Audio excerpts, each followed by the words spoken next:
Bonjour à tous.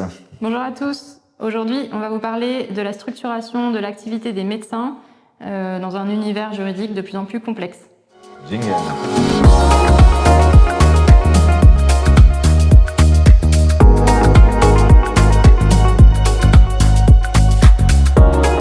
Les médecins exercent aujourd'hui sous différentes formes, selon leur spécialité, selon qu'ils sont en individuel ou en groupe, selon qu'ils sont en clinique, en cabinet de ville. L'organisation de leur activité les pousse de plus en plus à se structurer et à se servir d'un levier juridique qui est la société. Alors on va penser principalement à des sociétés d'exercice, mais il peut y avoir aussi des sociétés de moyens, la société civile de moyens, ou des sociétés commerciales pour porter des plateaux techniques, du matériel, des salariés, etc.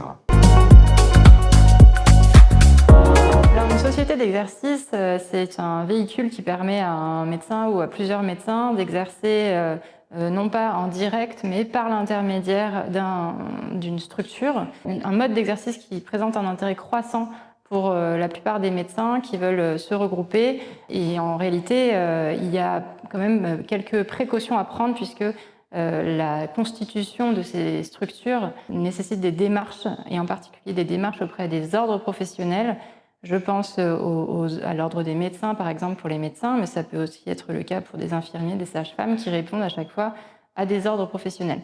Lorsque on veut constituer une société d'exercice, on aura besoin, puisque c'est elle qui va être inscrite auprès de l'ordre, d'obtenir l'autorisation auprès de l'ordre et donc son inscription. Ça peut prendre un petit peu de temps, on peut avoir parfois des échanges avec l'ordre puisqu'ils sont sensibilisés aujourd'hui à ces questions juridiques, aux conséquences de la structuration de l'activité des médecins. Et il faut bien prévoir, anticiper ces démarches, ces étapes dans les calendriers. Alors au-delà de la structuration, au-delà des formalités de constitution, il faut avoir à l'esprit que le changement de forme juridique d'exercice va avoir des effets, notamment à l'égard des tiers. Voilà, un médecin qui exerce en cabinet va avoir un co-contractant principal qui est son bailleur.